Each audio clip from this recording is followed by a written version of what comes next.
Boa noite, alunos e alunas do curso de pós-graduação em Gestão Jurídica para Startups da Verbo Jurídico. Eu sou Guilherme de Oliveira, sou advogado, ajudei na formatação deste curso.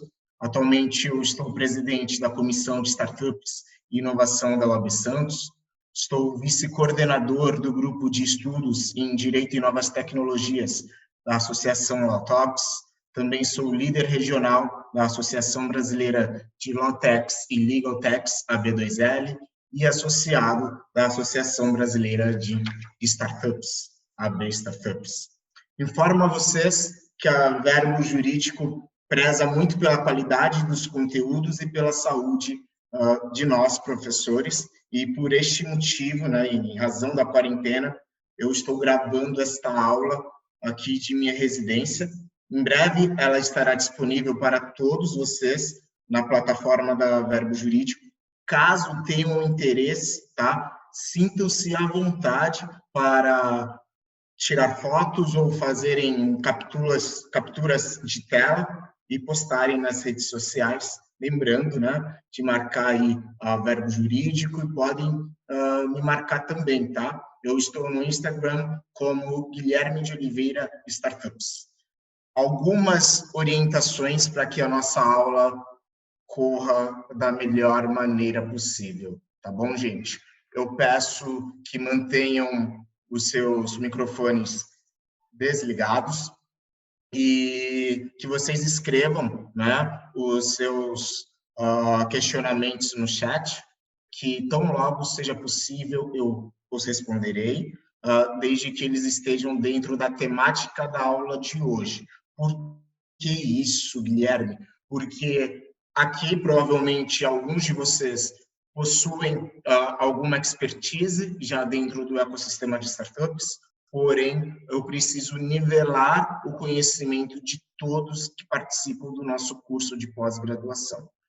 Como vocês sabem, o tema da nossa aula de hoje é transformações sociais provocadas pelas startups. E eu começo a nossa aula de hoje com a seguinte indagação para vocês. Por que estudar novas áreas do direito? Essa é uma pergunta que se faz muito relevante para esse nosso momento. Por quê? Segundo notícia publicada no site Migalhas, em outubro do ano passado, hoje, no Brasil, nós temos mais de 1.100.000 advogados. Eu fiz uma análise da macro, uma análise macro para o micro. Então, temos mais de 1.100.000 advogados no Brasil. A nossa média nacional diz que no Brasil a gente tem um advogado para cada 190 habitantes. Descendo um pouco mais, no estado de São Paulo, a gente tem um advogado para cada 145 habitantes. Já na cidade de Santos, onde eu resido, por isso esse micro ainda, a gente tem um advogado para cada 54 habitantes. Eu fiz um gráfico aqui, um infográfico, só para que vocês possam visualizar essas informações de uma maneira mais fácil, mais assertiva. E isso é importante para a gente observar o tamanho dos desafios que a advocacia atual precisa enfrentar. Ainda, em relação ao coronavírus, segundo uma pesquisa que foi elaborada pela Associação Brasileira de Lawtechs e Legaltechs, em parceria com o César, ouvidos 631 escritórios, 3 em cada 10 disseram que reduziram ou pretendem reduzir vencimentos de seus advogados. 11% informou que rescindirá os contratos com advogados, sendo que 60%, 6 em cada 10, tiveram 20% de queda no seu recebimento de clientes e 70% dos escritórios negociaram com fornecedores para enxugar os seus custos. A gente está dizendo aí uma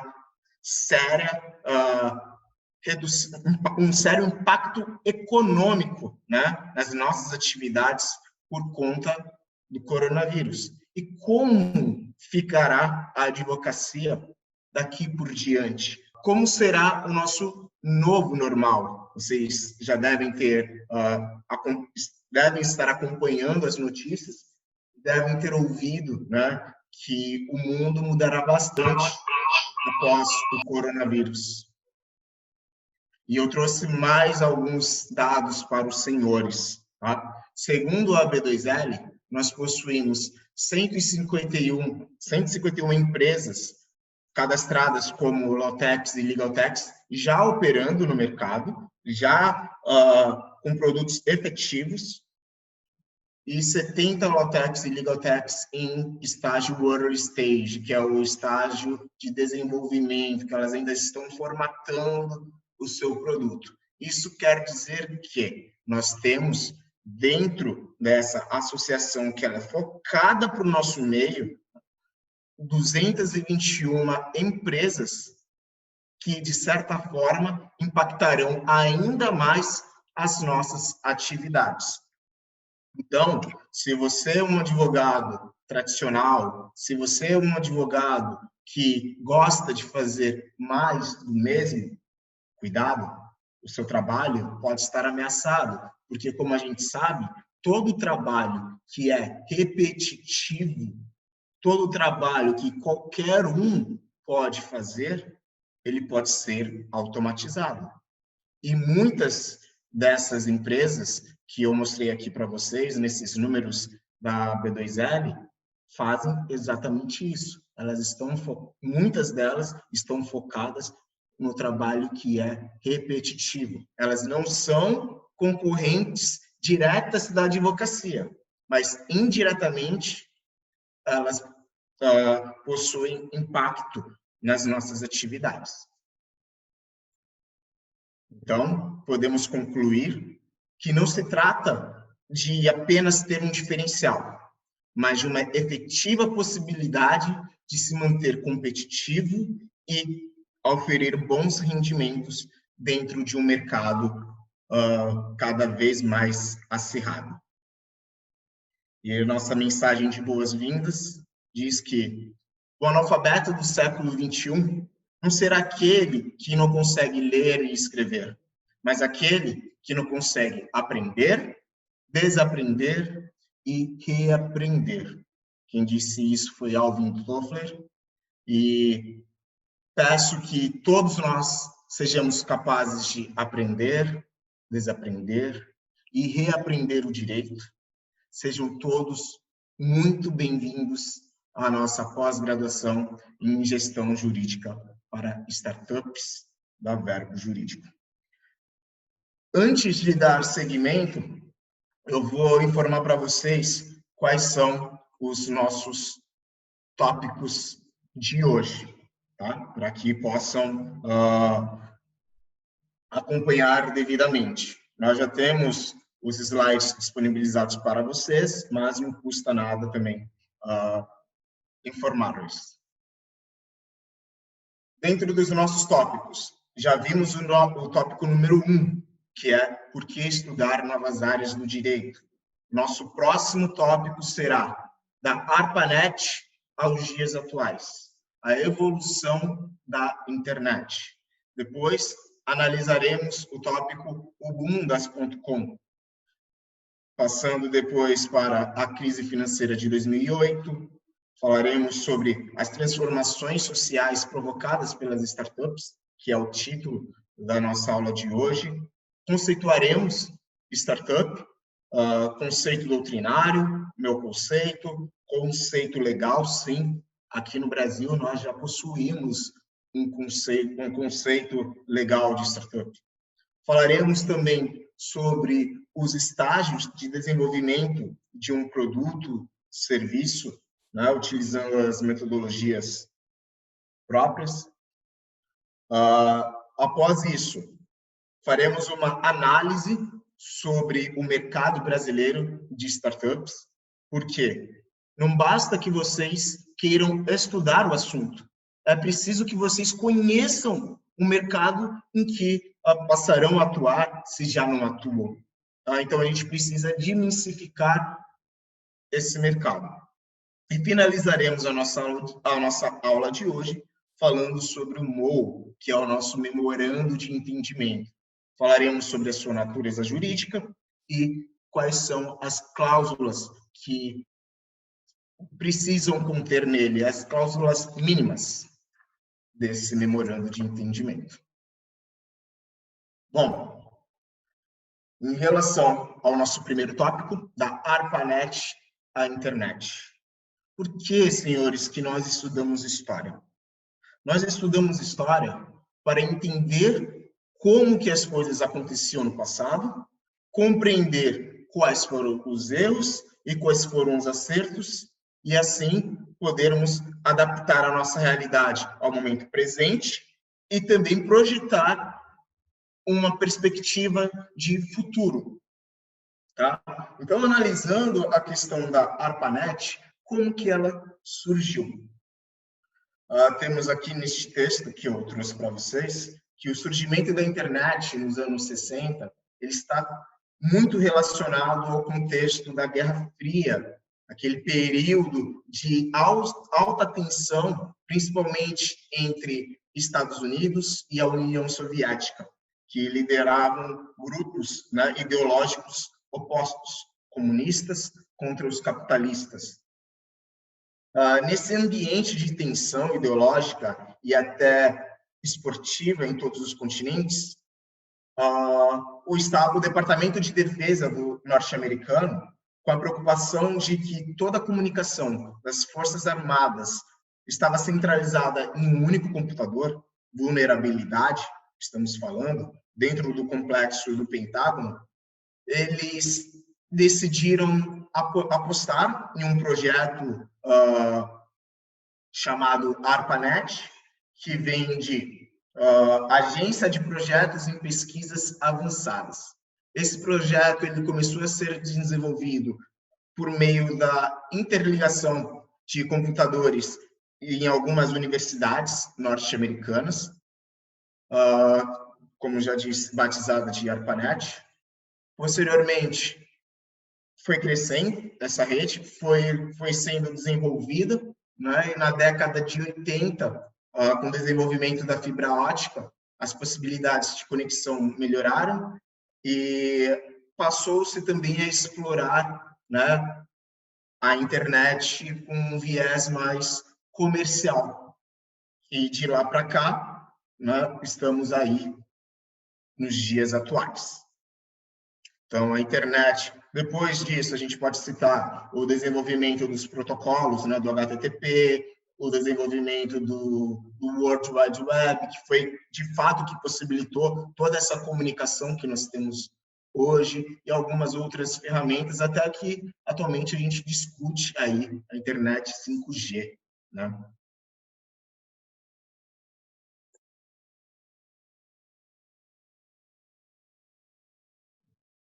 Dito, né, comentado agora sobre o boom, sobre a história da internet, é preciso que também compreendamos o que foi o boom das .com. O boom das .com ele adveio exatamente dessa comercialização, né, digamos assim, em larga escala da internet, que fez com que empresas de tecnologia começassem a receber muitos investimentos, altos investimentos. A gente está falando aí de um mercado de risco, né? Os investidores americanos passaram a investir pesado, né? Então a gente tem que de 1994 até ali o ano 2000, altos investimentos em empresas de tecnologia. O Google surgiu nessa época, a gente pode citar também algumas outras empresas, a AOL, dentre outras, só para não perdermos muito tempo. Até que foram tantos investimentos, né? bundas.com, porque empresas baseadas na internet, tá? Então, bolha.com ou .com, por conta disso. E ela ocorreu, essa bolha, ela estourou no dia 10 de março do ano de 2000.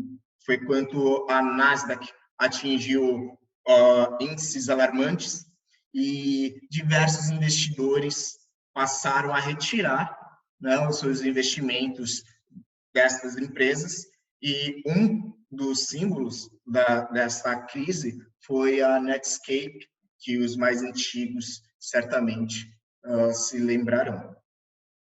Passando já para um próximo ponto, a gente pode abordar também a crise financeira de 2008, que também está relacionada a crédito, só que neste caso, a crise financeira de 2008, ela ocorreu por conta de uma bolha no mercado imobiliário norte-americano. Neste caso, havia uma grande oferta de crédito para a compra de imóveis, e o que fez com que uma casa que tinha um valor real de 100 mil reais, por conta dessa enorme busca das pessoas por adquirir imóveis, aquela casa que valia 100, ela começou a ser vendida por 200. Né? Então, muitas pessoas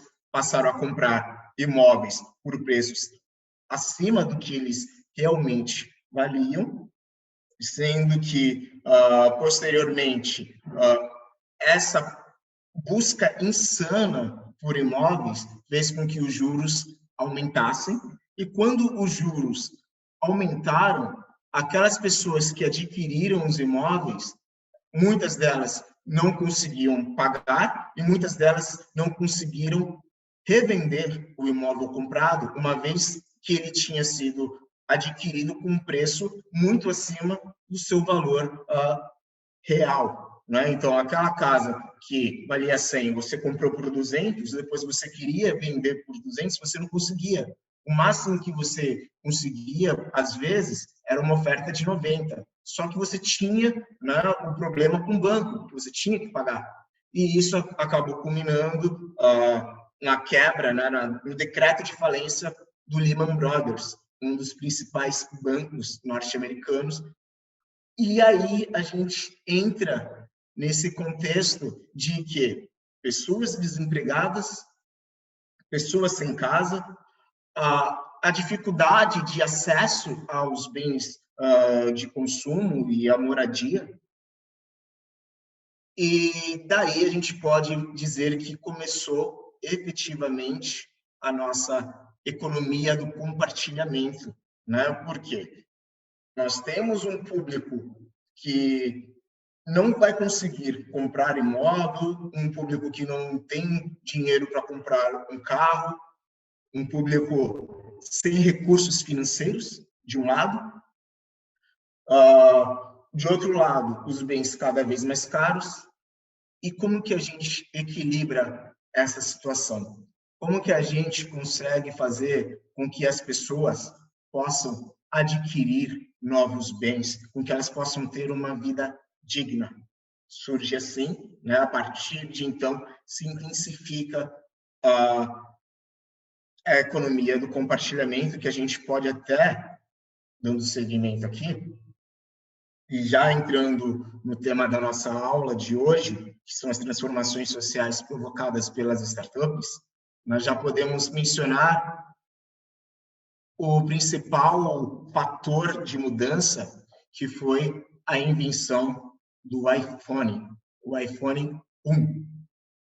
No lado esquerdo, nós temos uma imagem muito emblemática, né, e muito comum, assim, que retrata diversos aparelhos comuns nas décadas de 90 e no início dos anos 2000, né, que mostra um jovem com diversos aparelhos eletrodomésticos, câmera, CD player, aparelho toca-fitas, uma infinidade.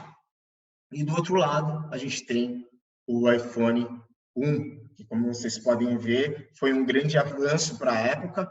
E só para constar, para informar para vocês, o iPhone 1 ele surgiu um pouco antes da crise financeira de 2008. Ele foi lançado no ano de 2007, né? Para quem era muito pequeno ou alguém que tenha esquecido, até então os celulares eles eram todos com teclas, aquelas teclas de plástico, o que era muito ruim, né? Algumas aplicações já tinham um design melhor, mas era muito ruim para ser utilizado. E quando o iPhone surgiu, ele revolucionou. Por quê? Em um único aparelho, você conseguia ter câmera, como vocês podem ver aqui do lado direito, você conseguia ter o seu despertador, você conseguiria assistir vídeos no YouTube, como você pode ver aqui, tem um ícone do YouTube, um ícone antigo, você já conseguia ter acesso a mapas, etc. e tal. E aqui eu trouxe para vocês, vou mostrar um pouco apenas da apresentação que o Steve Jobs fez sobre o iPhone 1. Nós não assistiremos o vídeo inteiro, tá? Porque é um vídeo que é muito longo. Porém, este vídeo está disponível para vocês no material que receberam, tá? E quem quiser depois, eu indico que assista o vídeo na sua íntegra, porque ele é muito bom.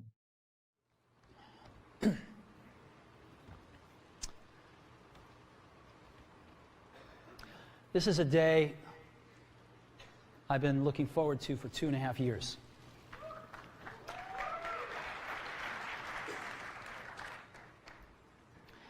Every once in a while, a revolutionary product comes along that changes everything. And Apple has been, well, first of all, one's very fortunate if you get to work on just one of these in your career. Apple's been very fortunate. It's been able to introduce a few of these into the world. In 1984, we introduced the Macintosh. It didn't just change Apple, it changed the whole computer industry.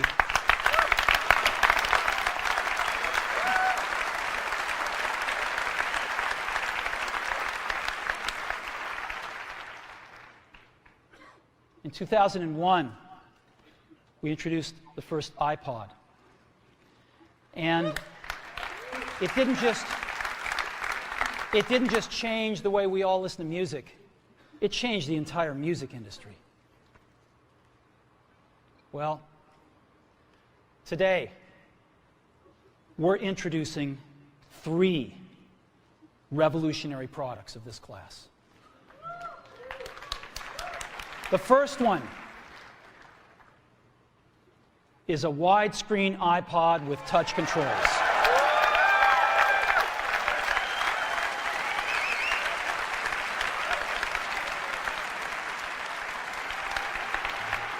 The second is a revolutionary mobile phone.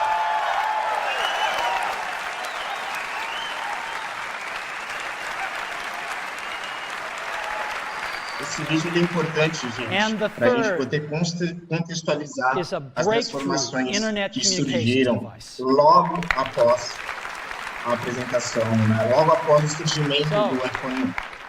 3 things: a widescreen iPod with touch controls, a revolutionary mobile phone, and a breakthrough internet communications device. An iPod, a phone, and an internet communicator. An iPod, a phone. Are you getting it?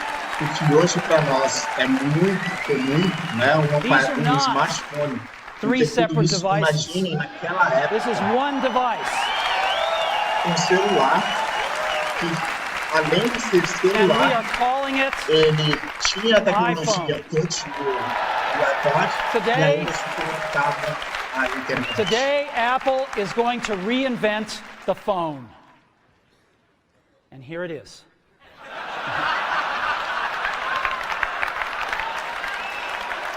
No.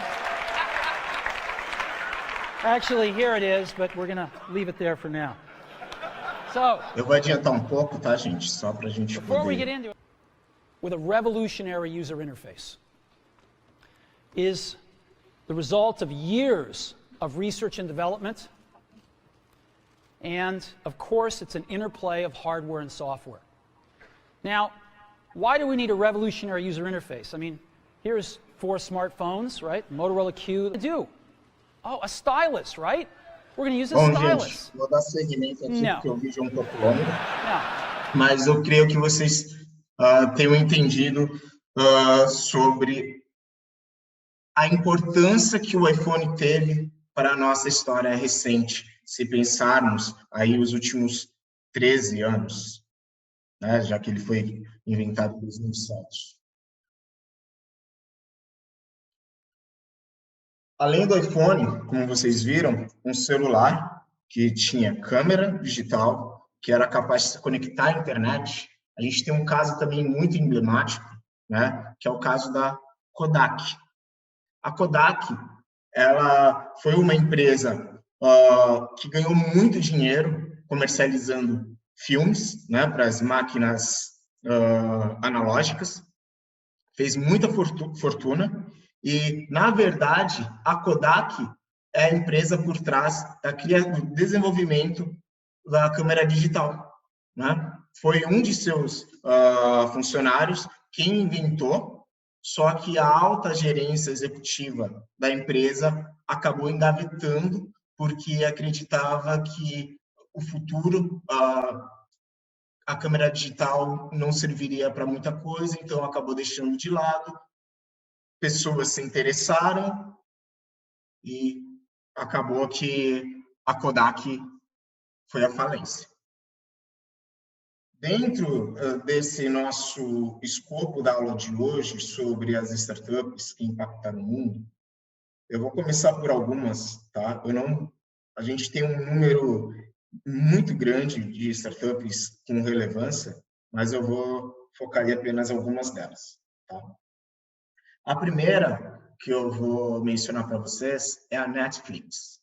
A Netflix, ela começou o seu modelo de negócio como uma videolocadora como outra qualquer.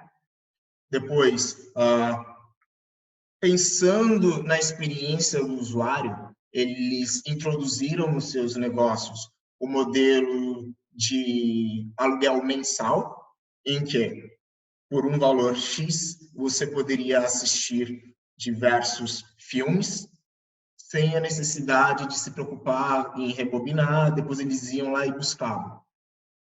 Passado algum tempo, analisando também a evolução da internet, como o mercado estava se comportando, a Netflix passou ao quê? A investir no streaming. E a partir de então, a gente passou a ver que grandes players do mercado, como a Blockbuster, acabou indo à bancarrota porque não souberam analisar os movimentos do mercado, o que é muito importante para todos nós. O mundo está mudando e essa mudança ela não é de agora. Em muitos casos, durante as nossas aulas, será demonstrado para vocês que assuntos que hoje estão muito em relevância, que estão sendo muito discutidos, eles já são comentados desde a década de 40, desde a década de 50 e até mesmo desde antes, desde o final do século XIX, como no caso a gente pode até fazer um paralelo aqui em relação à LGPD, né? Que em 1890, alguma coisa, teve um artigo escrito lá nos Estados Unidos falando sobre o direito à privacidade. Mas, durante as nossas aulas, nós discutiremos muito mais sobre esses assuntos. A outra empresa que eu quero trazer para vocês é a Airbnb. Airbnb, de Airbed and Breakfast, ou seja, cama, diária e café da manhã, surgiu nos Estados Unidos e ela impactou muito, né, o mundo com o seu modelo de negócio. A Airbnb não possui apartamentos, não possui residências. Com o seu desenvolvimento, né, acabou provocando uma crise em alguns países, ao ponto de que, na Alemanha, na cidade de Berlim, tiveram de proibir que os proprietários de imóveis alugassem casas inteiras pela plataforma Airbnb, porque acabou provocando um grande problema social. Pessoas que não tinham condições de comprar imóveis estavam indo parar nas ruas por conta dos custos que os imóveis estavam sendo comercializados para alocação. Então, aqui a gente traz um outro aspecto, né, da economia do compartilhamento, que é esse lado de também elevar as desigualdades. Uber. Uber é um caso muito emblemático, principalmente para nós no Brasil, tá? Quando a gente fala em disrupção, lá nos Estados Unidos, se diz que a Uber não é uma empresa disruptiva, porque eles já tinham o modelo de negócio da Uber em que ele se constituiu, já era algo que vinha sendo praticado, só que não com essa roupagem, não deste modo como a empresa conseguiu se elaborar.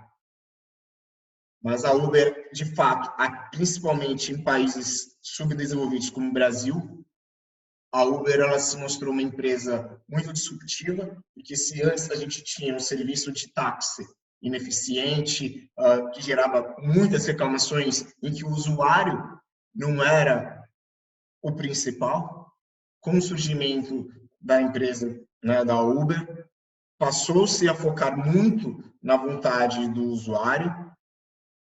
Quem não lembra dos motoristas ofertando balas, ofertando água, te dando bom dia, boa tarde, boa noite, né? Além do que os preços das corridas eram muito melhores, né? Muito mais baratas do que as corridas de táxi. Isso impactou muito, a ponto de que muitas pessoas acabaram entrando na plataforma. A gente sabe que aqui no Brasil, a partir de 2014, 2015, com a crise, principalmente com a crise instituída do mensalão, né, a gente e com a ocorrência da Lava Jato, muitas pessoas perderam emprego, então tiveram de recorrer a outras formas para ganhar dinheiro, o que fez com que a Uber trouxesse para si muitos motoristas, além do que as campanhas de marketing feitas aproximaram cada vez mais consumidores.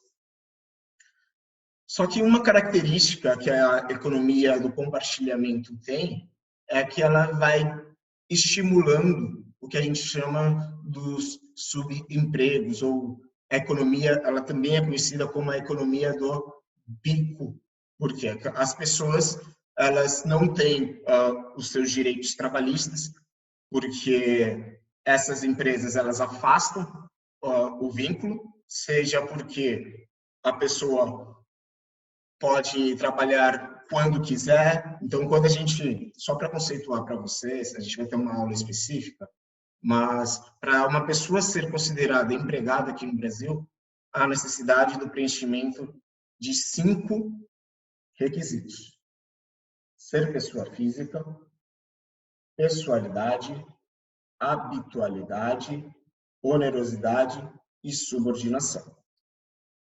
Em regra, os motoristas são pessoas físicas. Em regra, os motoristas prestam serviço por si. No início, até tinha formas de burlar a segurança, mas agora, cada vez mais, isso está impossível. Então, os motoristas prestam serviço por si. Então, temos pessoalidade. A não eventualidade é um requisito que, dentro da Justiça do Trabalho, tem se mostrado fraco em relação a esses modelos de negócio, porque o motorista ele pode trabalhar uma vez por semana, por exemplo, ou pode ficar meses sem trabalhar. Então, não é algo preponderante. Onerosidade.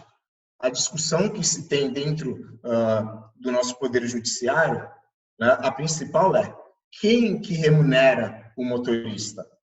É a Uber ou é o passageiro? A Uber ela é uma empresa que atua no segmento peer-to-peer, que a gente chama, que é o segmento que conecta as pontas da relação. Então, ela conecta tanto o passageiro quanto o motorista, e ela fica exatamente no meio da relação. Então, você, passageiro, precisa de uma corrida, aciona o aplicativo vai te direcionar o motorista que está mais perto, né, e com boa nota para te buscar.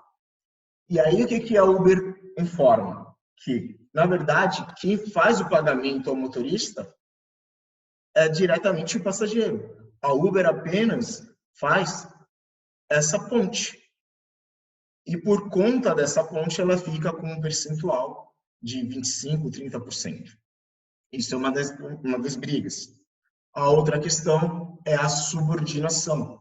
Subordinação está diretamente relacionado ao poder diretivo do empregador. Só que neste caso da Uber, disse que, né, quem defende diz que não há subordinação exatamente porque o prestador ele não tem horário fixo de trabalho, trabalha quando quiser, se não quiser não trabalha, são características que não se coadunam dentro do requisito da subordinação. Tivemos algumas decisões, né, em relação ao STJ, temos uma decisão que afastou o reconhecimento do vínculo trabalhista da Uber com o motorista, dizendo que se trata de um contrato de prestação de serviço, regido pelo Código Civil. Tivemos também a decisão do TST, que também afastou, mas, de certo modo, ainda é algo muito vacilante dentro da nossa realidade e nós precisamos conhecer como que funciona o jogo para entender como que essas transformações impactarão o nosso mercado de trabalho e as relações entre as pessoas também. Este é um caso que eu gosto muito de trazer, né, que é o caso do Twitter. Muitos, quando falam sobre startups que impactaram o mundo, não comentam sobre o Twitter, mas o Twitter ele é uma empresa que começou também por volta de 2006, 2007. É uma empresa que parou uma guerra, aliás, parou não, foi a única empresa que conseguiu cobrir a guerra do Afeganistão, né, enquanto todos os outros tinham dificuldades de comunicação. O Twitter, né, que se vocês lerem o livro A Eclosão do Twitter, vocês vão ver que eles precisavam fazer a manutenção do sistema, a manutenção da aplicação. Só que o governo americano fez pressão na empresa para que eles não derrubassem a aplicação, porque as informações que as pessoas estavam dando sobre as ocorrências durante a guerra eram muito relevantes e, na maior parte das vezes, aqueles 140 caracteres era a única forma de comunicação.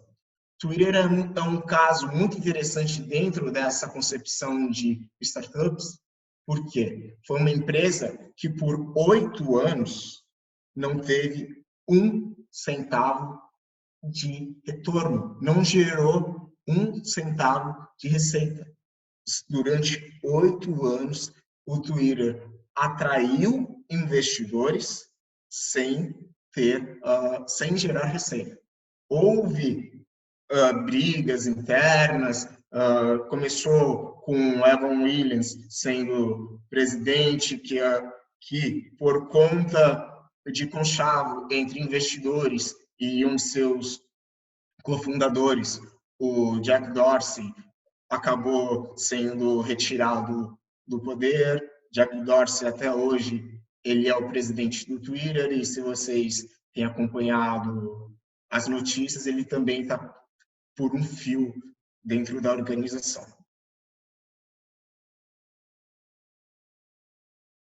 Temos diversos outros casos, né, que poderíamos citar entre as empresas que impactaram o mundo, como o Facebook, o WhatsApp, etc. e tal. Mas, a partir deste momento, vamos estudar o que é uma startup.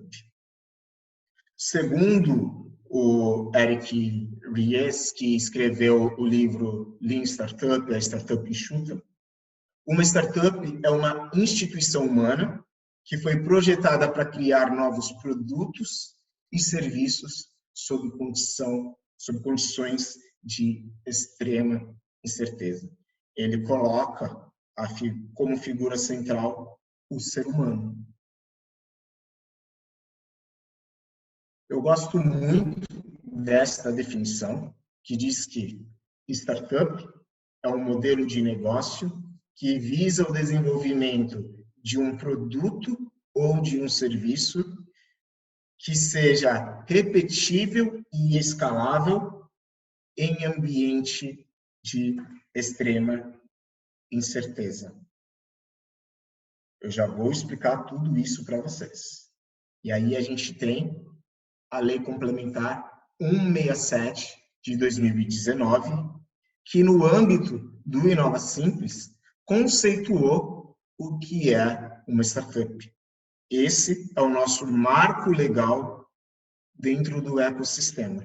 Se antes tínhamos diversos conceitos, como de fato ainda temos, ainda há muita discussão sobre o que é uma startup, fiquemos com o conceito de que uma startup é uma empresa nascente, uma empresa em seus estágios iniciais, até aquele momento em que ela vai se consolidar no mercado, como ocorreu já com o Facebook, como ocorreu com o Instagram. Mas, segundo a Lei Complementar 167 de 2019, uma startup ela é uma iniciativa empresarial de caráter incremental ou disruptivo. E ainda, para os fins desta lei,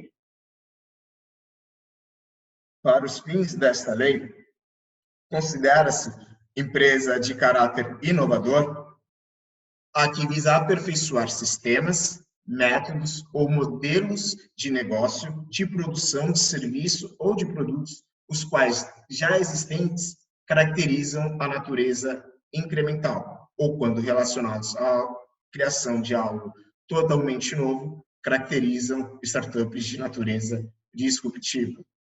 As startups caracterizam-se por desenvolver suas inovações em condições de incerteza que requerem experimentos e validações constantes.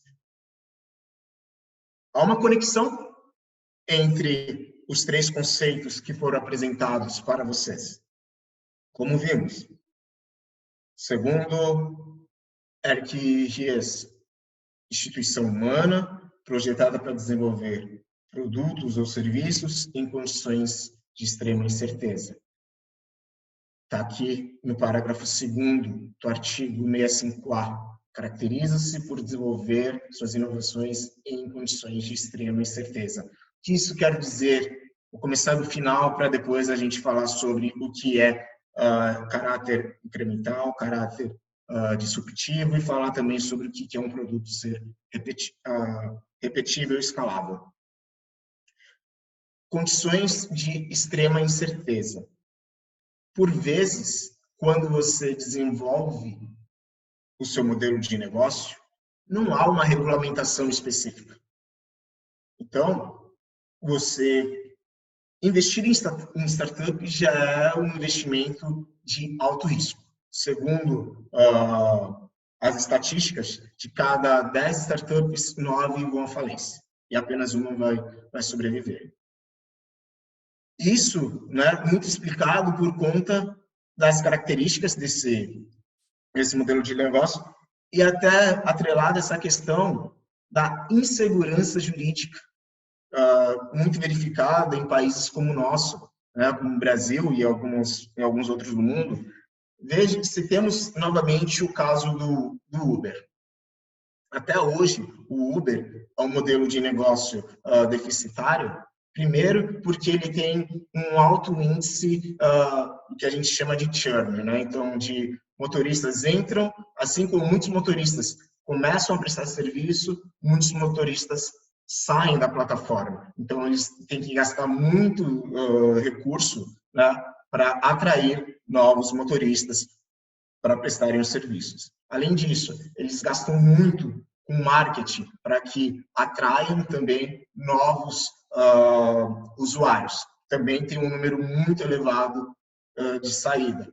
Fora isso, gastos exorbitantes para se defender nas ações trabalhistas que têm sido propostas no Brasil e no mundo, como vocês bem sabem. Natureza disruptiva diz respeito a você enxergar uma oportunidade no mercado, você enxerga um segmento da população que não está sendo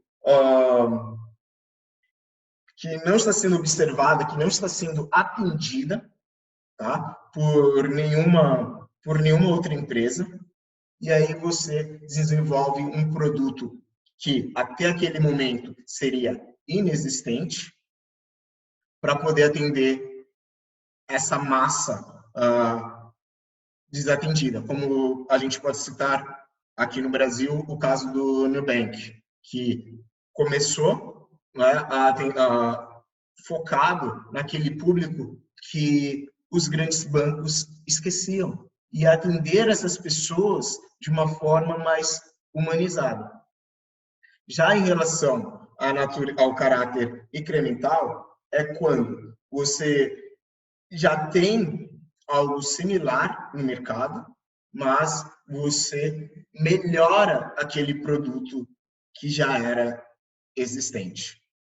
O produto ser repetível quer dizer que você não vai customizar o produto para cada usuário. Então, no caso do Uber, por exemplo, a aplicação que nós utilizamos no Brasil é a mesma aplicação que você vai utilizar na Argentina, no Uruguai, nos Estados Unidos. A aplicação é a mesma. Então, você, com o mesmo produto, daí que normalmente as startups sejam empresas de base tecnológica, com o mesmo produto, você consegue atingir um número indefinido de usuários. Já a escalabilidade, ela tem relação com o fato de que os ganhos, eles não são lineares. Uma startup, ela começa a sua jornada com custos, então ela começa a sua jornada com uma curva que ela é decrescente, que começa gastando, né, investindo para desenvolver o seu produto, até que ela vai chegar um momento que essa curva ela começa depois a subir, enquanto ela está nessa parte, se a gente pensar num gráfico, né, que eu não tenho aqui agora, mas se nós pensarmos num gráfico, o início dele é negativo. Conforme ela vai desenvolvendo o seu produto, o seu serviço, até chegar até que o mercado observe que tem valor, né, e ela consiga equiparar suas despesas e receitas, que a gente chama dentro do ecossistema de ponto zero, que é quando despesas e receitas se equiparam, isso leva um tempo. A partir desse momento que ela conseguiu equiparar suas receitas e suas despesas, a gente diz que a empresa entrou em fase de tração. E a partir disso, os seus ganhos tendem a ocorrer em escala geométrica, né? Eles crescem a uma curva. Vou desenhar aqui para facilitar para vocês. É uma curva que, como vocês podem ver neste desenho, ela não é reta, tá? E aqui a gente tem os estágios do desenvolvimento de um produto, serviço. Uma startup ela é uma empresa que é um modelo de negócio que ele é projetado para resolver um problema, tá? Que a gente chama de dor, né? Que no caso é a ideia, tá? O foco tá no problema. No caso do Uber, qual que era o problema que se pretendeu resolver? O problema da mobilidade urbana, né? A gente tinha, de um lado, diversos carros parados, né, lá nos Estados Unidos, pessoas sem ocupação, aquele meio de transporte ineficiente, engarrafamento, né? Então, como reduzir o problema da mobilidade e gerar recursos para essas pessoas? Surgiu o Uber. Ideia, mobilidade. Bom, verifica-se que em cada carro, normalmente há 1 ou 2 passageiros. Por que não, em vez de eu ter diversos carros com 1 ou 2 passageiros apenas, né? Por que não eu ter um carro em que eu tenho a possibilidade de mais de um passageiro, de 2, 3, 4 passageiros ao mesmo tempo, dividirem uma corrida? É o que ocorre com o Uber. Não que as pessoas não possam fazer corridas sozinhas, mas a ideia surge para resolver um problema. Você descobriu qual que é a dor que você precisa resolver, você precisa validar essa dor. Aí, o processo de validação dessa dor é o que a gente chama de prova de conceito, ou também, como alguns, POC, né, que vem de Proof of Concept, em inglês. Então, a POC é o processo de validação dessa ideia, tá? A gente pode utilizar nesse processo metodologias ágeis, a gente pode criar o que a gente chama de persona, né, que é a quem que esse meu produto se destina. Então, persona é um conceito que ele é muito mais assertivo do que o conceito de público-alvo, porque no público-alvo eu trabalho com um grupo grande. Já na persona, eu vou ir direto em quem eu quero atingir. Então, eu vou transformar o meu cliente ideal em alguém. Eu vou dizer, né, conforme as pesquisas estão sendo elaboradas, eu vou descobrir qual é o sexo do meu cliente ideal, qual é a sua faixa etária, qual é o seu rendimento, qual é o seu grau de escolaridade. Então, eu vou ter respostas assertivas a essas perguntas para que eu consiga entregar um produto em que ele enxergue valor. E assim eu vou conseguir desenvolver um MVP, que é o nosso mínimo produto viável.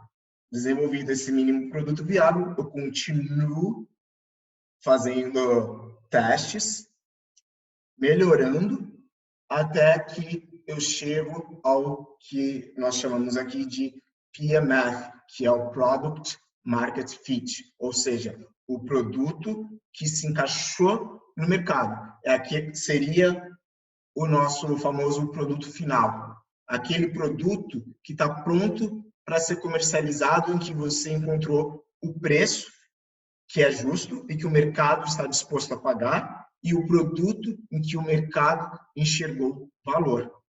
Como a gente fala em tecnologia, esse processo de melhoria, ele é sempre contínuo. Então, eu desenvolvi o produto, não é porque eu desenvolvi esse produto agora que eu não preciso melhorar, até porque dentro de um espaço muito curto, outras tecnologias poderão surgir e ser mais assertivas do que o seu produto agora. Então, a gente costuma dizer que se trata de um processo de melhoria contínua.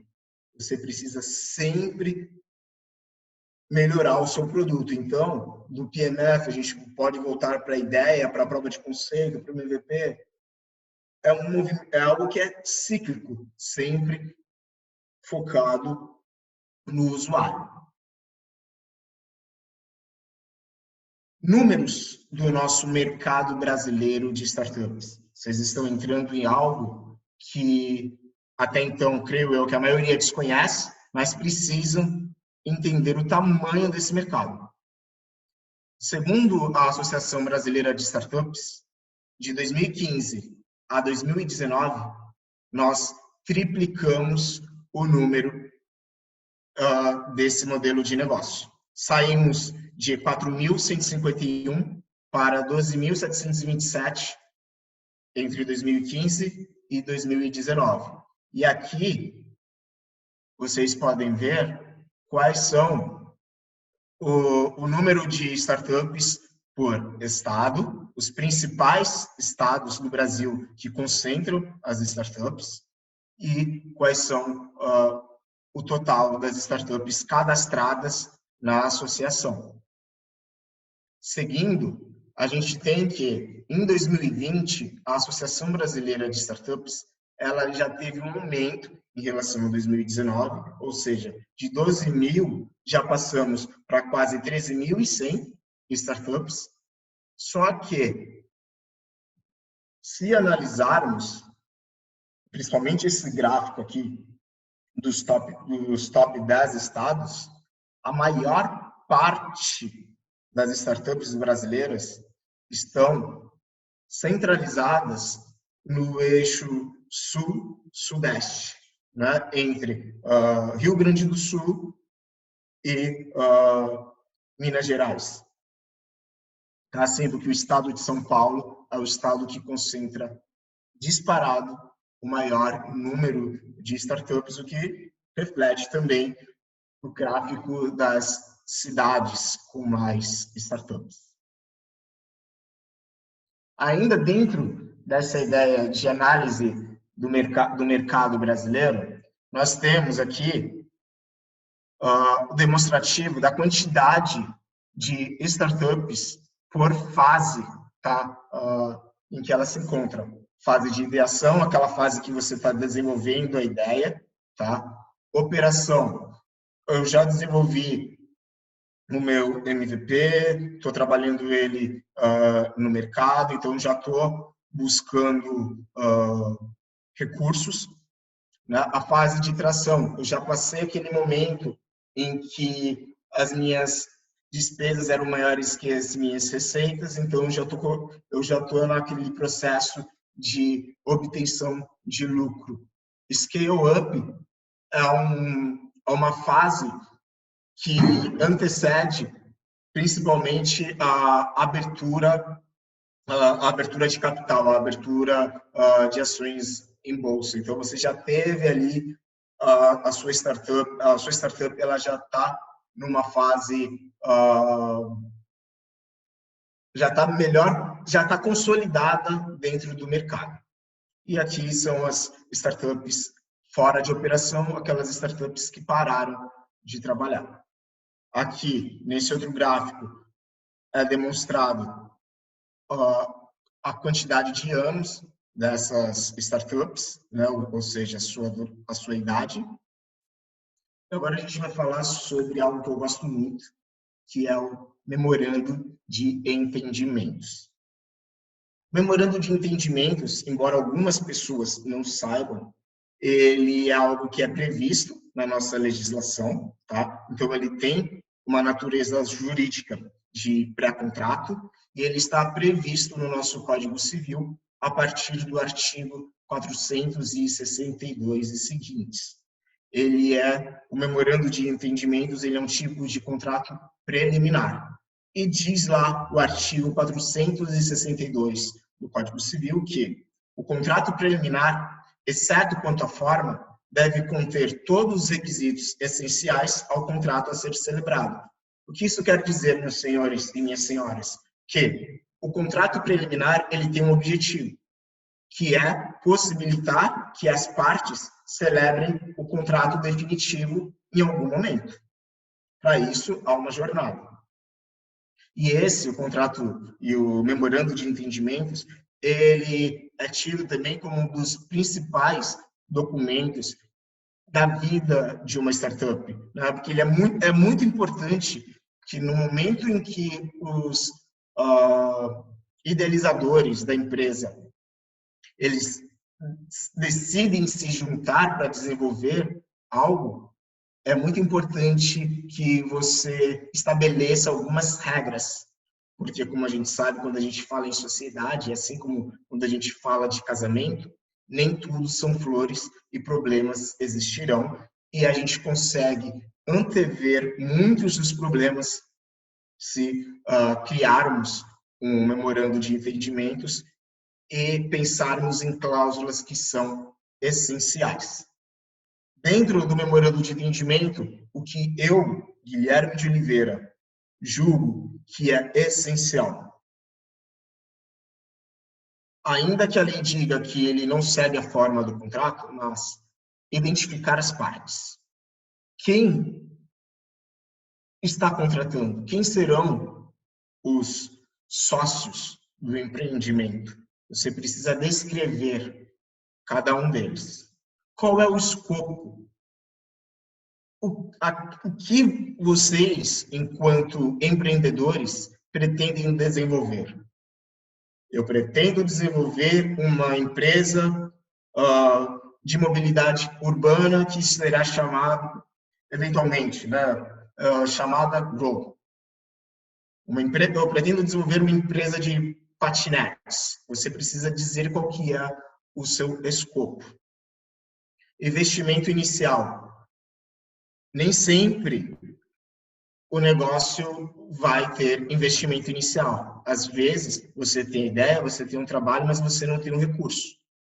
Mas se tiver algum recurso a ser despendido pelos fundadores, é muito importante que você mencione qual vai ser esse investimento, como que as despesas serão rateadas, né, como que elas serão pagas, e qual será o percentual de cada um dos fundadores dentro ali daquela empresa futura que será criada.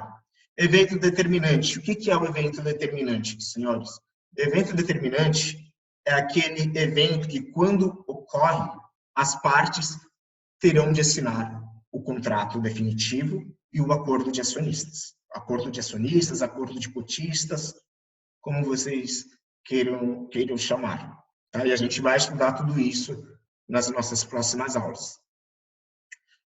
Ou seja, a empresa desenvolveu o produto, está no mercado, começou a faturar. Esse pode ser um evento determinante.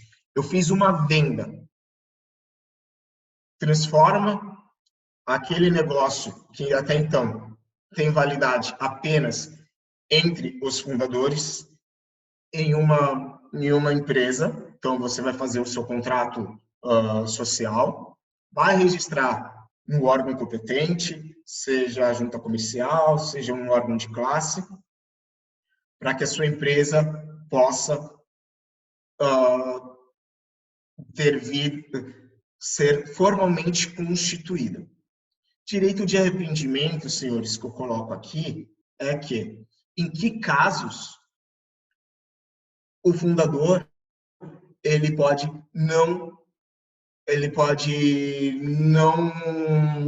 se recusar a assinar um contrato social. Por quê?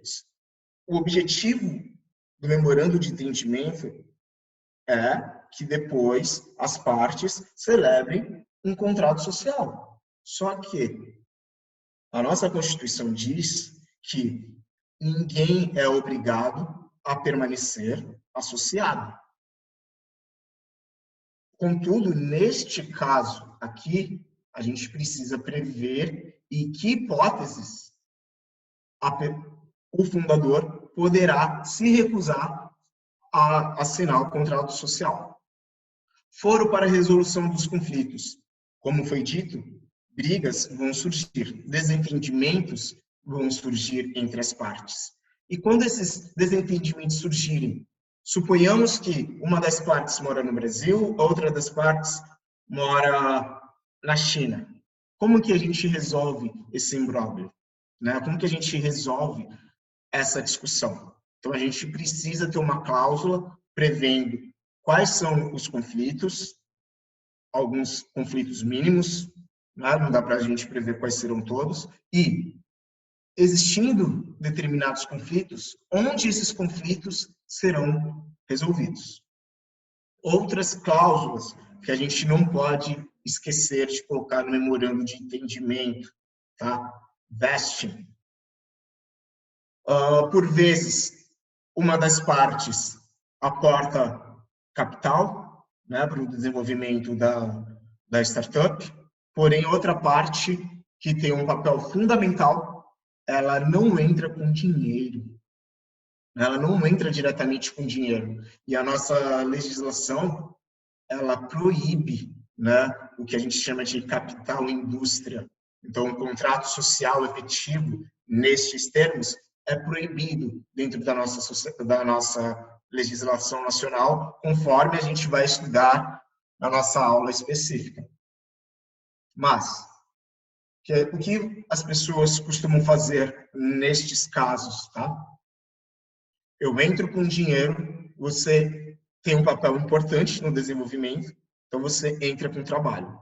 Nós acordamos que, cumpridas determinadas condições, você fará jus a um percentual da empresa, cujo pagamento será feito dentro de algumas bases. Então, eu pré-estipulo um valor que as ações que serão adquiridas posteriormente por você terão. Então, eu faço um contrato de vesting, que é esse contrato em que eu pré-determino algumas condições para que você possa adquirir, no momento posterior, cotas da empresa, neste caso, futura. Direito de preferência, ele diz, ele tem relação com, temos 2 sócios dentro da empresa, um quer vender a sua participação, tem que ofertar primeiro para o outro sócio, e para depois poder ofertar sua participação para o mercado. E a gente cria algumas condições para que esse direito de preferência possa ser exercido. Tag along, drag along, são cláusulas que dizem respeito à venda. Uma quer dizer que, se eu vendo a minha participação dentro da empresa, eu posso te obrigar a vender a sua participação como um todo. Até porque, quando alguém adquire a sua empresa, essa pessoa pode se sentir desconfortável em manter uma sociedade com alguém que desconhece. Então, eu posso obrigar com que um outro sócio venda a sua participação, assim como, se alguém está vendendo, algum dos sócios está vendendo a sua participação, embora eu não seja obrigado a vender, mas eu posso criar um dispositivo em que eu vou junto. Então, aquele sócio que decidiu vender sua empresa, o investidor terá que comprar a minha participação em igualdade de condições. Ou seja, se eu estou vendendo cada ação minha por R$100, o outro sócio tem direito a vender cada uma de suas ações também por R$100. É o direito de ir junto. Propriedade intelectual. Startups, em sua maioria, têm base tecnológica, então trabalham com desenvolvimento de aplicações para a internet. Né? E aí, quando a gente fala em propriedade intelectual relacionada à startup, a gente está falando muitas das vezes em desenvolvimento de software. Só que software, a gente tem uma legislação própria dentro do nosso ordenamento jurídico, que é a legislação do direito autoral, e que diz que o direito autoral nasce com o autor. Né? Como a gente está num estágio muito inicial da startup, a gente precisa regular como que vai ser, com quem ficará a propriedade da aplicação criada. Então, é muito comum que a gente estabeleça que todas as aplicações criadas durante essa fase de projeto, elas serão de propriedade da empresa que irá ser constituída. Confidencialidade quer dizer que os sócios eles devem manter o segredo do negócio entre si. Não podem sair por aí comentando com terceiros alheios sobre o projeto que está sendo desenvolvido. Não concorrência. Se eu, sócio, saio da empresa, eu não posso concorrer diretamente com aquela empresa em que eu estava. Até porque investimentos foram feitos, e não seria uma relação justa com os demais. Então, a gente cria mecanismos para impedir que aquela pessoa que saiu, que por vezes pode até conseguir um investimento maior para tocar um negócio, concorra diretamente com aquele negócio que está sendo desenvolvido. E a gente pode pensar aí também em outras cláusulas, mas veremos tudo isso durante as nossas aulas. Senhores, essa foi a nossa aula inaugural. Teremos diversas aulas. O nosso curso ele foi pensado para ter uma duração de 360 horas, então ele está muito bem dividido. Nós veremos muitas coisas atinentes aí ao ecossistema. Peço que vocês venham conosco. Aqui estão as minhas redes sociais, meu LinkedIn, meu Instagram. Sigam, vamos manter contato e até a nossa próxima aula.